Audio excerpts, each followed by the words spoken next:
You need to stop.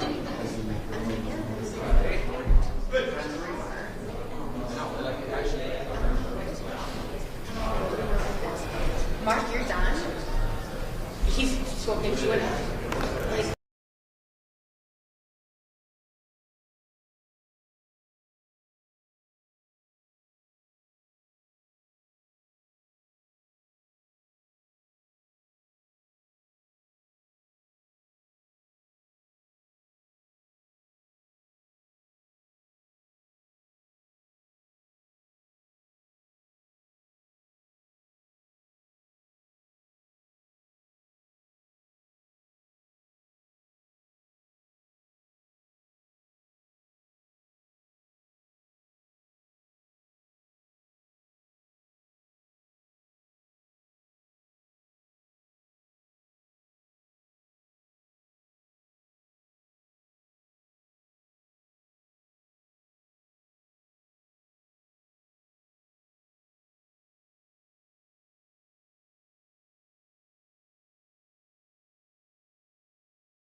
Yeah.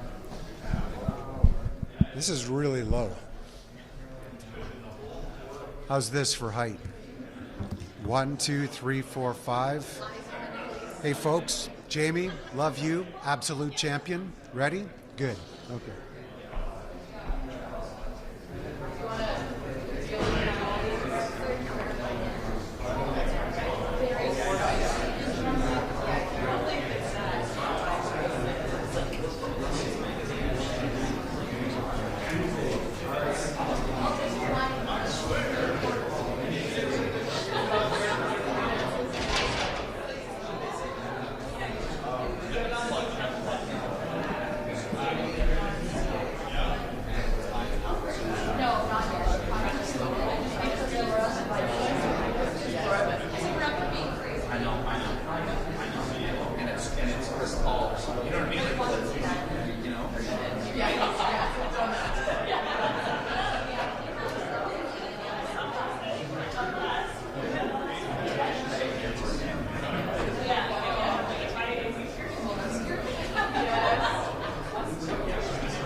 Yeah, so that's sort of that's what the plan is, and then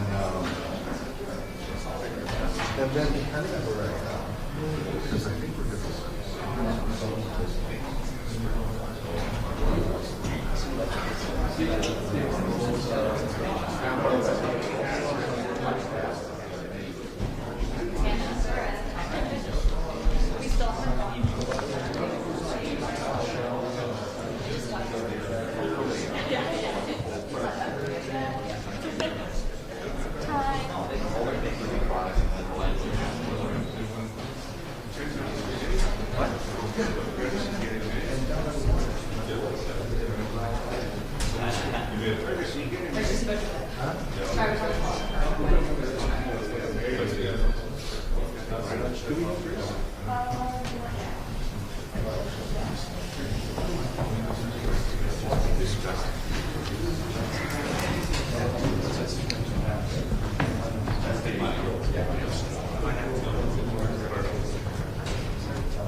I'll give 2 minutes when I have it. But... Oh, 1 minute.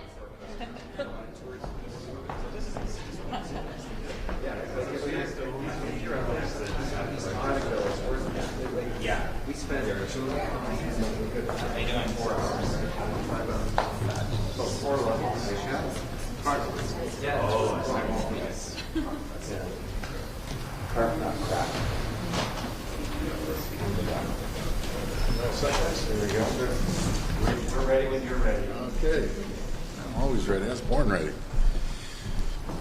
Well, first of all, hope everyone enjoyed the Super Bowl, especially that halftime. That was a good one. Bad Bunny? Yeah, Bad Bunny, Big Bunny, whatever the bunny was. The only bunny I know is Bugs Bunny. He's more famous than all of them. But anyways, I'm very happy to hear that the Prime Minister spoke to President Trump. And as for the bridge and the President Trump's comments, make no mistake about it, as sure as I'm talking to you, I'm very confident this bridge is going to open. I'll tell you the reason why it's going to open, because it's in the best interest of the American economy, the Americans, the 13 Congress people that are going for re-election in the midterms, which the Republicans own probably 7 of those seats and 1 Senate seat as well. And the worst thing you could do is hurt the American economy and continue to hurt the American economy. And folks, the deal was struck that Canada, the federal government, built it. And if President Trump didn't want this to go forward, why did he fast track it in 2019? I'm sorry, in 9 years ago, I should say. He fast tracked it in 2017. And so all of a sudden he changed his mind and said it's not good. So that's a false fact. And number 2, that after the tolls, we pay off our share of the bridge. It's going to be Michigan that owns half of it. So this was all agreed to. It's going to enhance the American economy and obviously the Canadian economy. What it would cost about 850,000 hours of trucks sitting on the other bridge. That equals about 2,326 hours per day, holding commerce up, not to mention people traveling back and forth for tourism. But what we have to focus on is our plan, moving forward, making sure that we cut red tape, we cut regulations, put money back into businesses' pockets and people's pockets to stimulate the economy, and make sure that the people of Ontario and Canada feel confidence that we have a plan. We're working collaboratively with all 3 levels of government to make sure that we focus, again, on our economy. And a perfect example is when I was meeting the premiers, we are in the port of St. John. It's doubled the shipment. So plan is working about diversifying our economy. It's no longer just relying on the U.S., but we're getting it done. And I want to thank Premier Susan Holt out in New Brunswick. She's excited because, again, before we were only doing X amount of shipments to St. John Port. Now it's doubled. So that's going all over the world. We're going to continue building our economy and being strong. But folks, this is not the time. And this is my message to the Prime Minister and the people of Canada. This is not the time to roll over and let President Trump take advantage of us. Keep saying that we've taken advantage of the Americans, contrary to what I believe in. It's the other way around, but we want a strong relationship with our closest friend and ally, and we're going to continue moving forward. But you got to ignore all the rhetoric. Premier, the president mentioned the LCBO ban that Ontario is banning booze on LCBO shelves. That's a policy that you implemented. Does his mention of that make you more likely to remove the ban or less likely to remove the ban, because it clearly it's getting inside his head? Yeah, well, it's obviously working. It's an irritant. But there's one thing President Trump can do: get rid of Canadian tariffs. All it does is it's a tax on the American people. It's an attack on the American economy. Get rid of it, and we're good to go. The good news is our wineries, and especially in Niagara, they've seen a jump of close to 70% because people are tasting great Ontario-made wine, and they're enjoying it. So So you're not backing off of that? No, and I encourage people not to back off on it. This is key that we even double down if we have to. We're the largest purchaser of alcohol in the entire world, and that's one of our key negotiating areas that we can resolve within a minute. All President Trump has to do is get rid of the unfair tariffs he's putting on Canadians. I want to go back to the bridge. You said there was no U.S. content. It's not truthful. 75%, yes, we're Canadian steel and concrete because we're paying for it. 25% was U.S. steel and concrete. Then the interchange going on from the Michigan side, it was all American workers, all American steel, all American concrete. So again, there's fiction, what President Trump says, and then there's true facts that people can look up. and see exactly where we stand. Sorry, I apologize. Question? Has the Prime Minister given you any guidance on booze? Like, does he support the ban at the LCBO? No, he hasn't mentioned that, but he's not focused on that. That's under the jurisdiction of Ontario. But again, you want to fix it? Get rid of the tariffs. Stop hurting Americans and Canadians. When you mentioned doubling down, what did you mean by that? Well, let's not waver. Let's not buckle to President Trump's threats.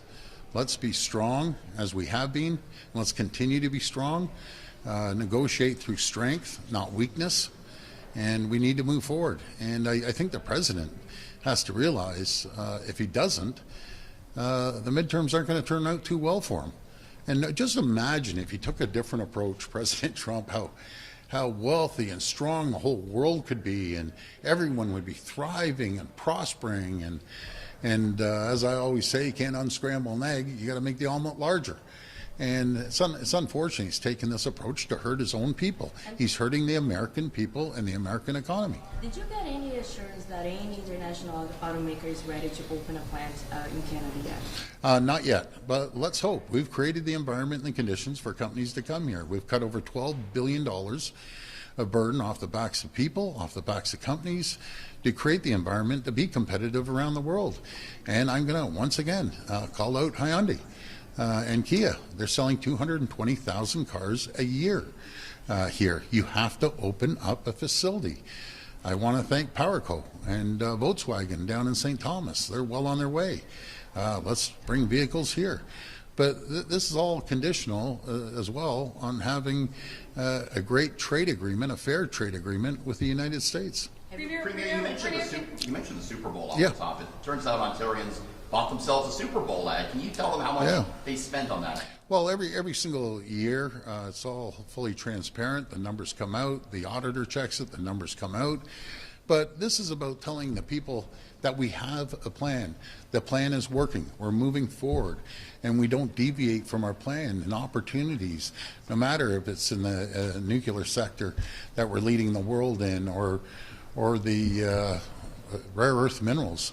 That I encourage everyone to come to PDAC, the largest mining convention in the entire world, starting in March.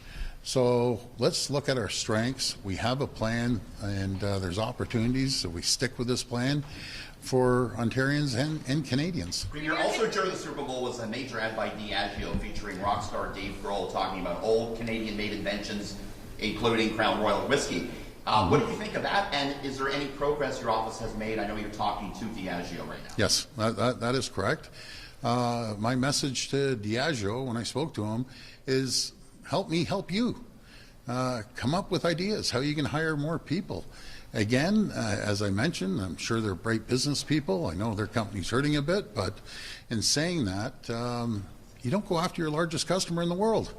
It's very simple. How about the 200 people that lost their jobs? And I know we're placing a few of them down at the Windsor Auto Plant at Stellantis, so we thank them for that.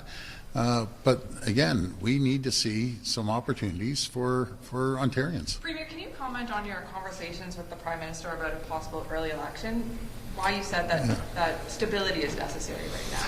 Well, you know something, I don't divulge our conversations, but I'll be very frank with you. When you get 13 premiers in a room, politics comes up. And politics of every type comes up. That came up, but that's going to be up to the Prime Minister. It's going to be up to the people to decide. If they do decide to call an election, has nothing to do with me. I called my election. I'm good. We're moving forward, and that's it. But what was but you had some advice to him, right? Because you have done this in the past, and you have talked about the need for stability. And yeah, I appreciate that, but there's only two people in the room, me and him. And I don't divulge that conversation, but is there conversations with 13 premiers in the room? Sure, there's conversations. Would you like to see a majority government though for stability, so that we don't have uncertainty given the threat, the existential threat? I've always said I don't care about political stripes. I'll work with anyone. I think I've proved that. I don't care if it's a Liberal federal government or an NDP mayor. I'll work with anyone that has the best interest of Ontario at heart. That's what I'm focused on. So a majority would be preferable, though. You're putting those words into my mouth? Nope. I'm not. So It's up to. minority, though. Oh, I love that one. You know, Robert, what I want, I just want Ontario to prosper and keep moving forward. That's what I want. I'll work with anyone who gets elected. What was the Prime Minister's reaction, though, like when they're bringing this up, the poll numbers? Look, he's 29 points ahead from Pierre Poilievre. That's up to the Prime Minister, and that's up to his caucus to decide. And we want stability across the country. And we're all working together of all different political stripes at the provincial level with all the different premiers. And we just want to make sure that we have a strong economy in Ontario, which means a strong economy across the entire country. Do you think he's considering it? I don't know. That's up to him to decide. Have you given any advice to Pierre Poilievre? Have you given any advice to Pierre Poilievre about a possible election? No. I saw Pierre at the portrait hanging of Prime Minister Harper. Shook hands, said hello, congratulated him, and for what? For getting a convention. Yeah, 80-some-odd%. But anyways. You don't win elections at conventions. You win elections across the country. So let's see what happens if the Prime Minister decides to call elections. Sorry, Colin. The only thing that's happened between a few weeks ago and now is Jamil Jivani going down to the United States. Do you think that Jamil Jivani's trip to Washington may have had some impact on what the President has said today? Well, I'm not too sure what the conversation happened, but I encourage everyone to go down, every stakeholder, every corporation, every business owner, every premier, and the Prime Minister encouraged the premiers to continue to advocate for Canada. So wherever we can, let's get our voice out there, especially down to President Trump and his team, that we're open for business and we're stronger together than we are apart. And it's the Amcan Fortress. So are you still in touch with Howard Lutnick? Have you guys exchanged phone calls in the last month or so? I haven't talked to him personally, but he plays an important role like the rest of the administration. But again, no matter if it's Howard Lutnick or President Trump or anyone, you're so much stronger with the Amcan Fortress that I've been preaching for a long time. As we're under attack by foreign countries in different ways, we need to stick together. We'd be the strongest, richest, wealthiest, safest two countries in the entire world. That's what I've been advocating. I'll continue to advocate to every American I speak to, and I speak to a lot of Americans, and the Republicans and Democrats. Obviously the Democrats, we know where they stand, but now Republicans are getting nervous. And it gets into, when the midterms come, I call it silly season, because all the politicians start going crazy and they want to get reelected. So if, the 13 Congress people, 7 are which Republicans, they start getting hammered by their constituents, watch how quickly they flip. And we'll see how that happens. What do you make of the Inspector General's investigation? Do you think it's good that he's looking province-wide, or is it overly broad? Like well, I support the Inspector General's, review, I call it. And I just want to make sure that the people of this province understand that our police are there to support us, to keep our community safe. And I believe 99% of them do. Yes, is there a couple bad actors in any organization? Yes, they're going to be held accountable. And talking to frontline police officers that I do, they're as frustrated and angry, more than the people are. But this investigation or review, I should say, is going to make sure that we continue to have the greatest police in the entire world. And I truly, truly believe we have the greatest police in the world. And again, there's some bad actors. They'll be held accountable. The courts will decide what they're going to face. Premier, why not go Last one. Yeah, yeah, sorry. Thank you. I'm curious about your thoughts on the police inspection, because a lot of people say it won't get to the root of what is needed, the root of what a public inquiry would look at. There are 5 specifics, but they won't go as far as they need to go. What are your thoughts? I have confidence in Ryan Teschner. He's a pretty great individual. He's going to dig deep. He's not going to leave any stone unturned. And this is also supported by all our chiefs right across the province, the commissioner and everyone else. They're more frustrated than the people right now. And the police officers, frontline police officers are frustrated as well. We have to have trust in our police services right across the board. And I'm confident they'll do a great job, the Inspector General. But thank you, everyone. I appreciate it. And look forward to chatting soon. So, All right, thanks, that's it, everyone. Thank you. Like, has Pierre Thank you. reached out at all again for advice, or have you been chatting to him at all? No, not at all. But that's all right. The people are going to decide at the end of the day. I got to listen to Gracie. I've been ignoring her for the last 5 questions. Last it, thank you, that's it, thank you. I'm not too sure. I got to see when the feds are going to be calling. When maybe soon. So, All right, so thanks, are you everyone, thinking that's of, you it. don't want to rush into this, right?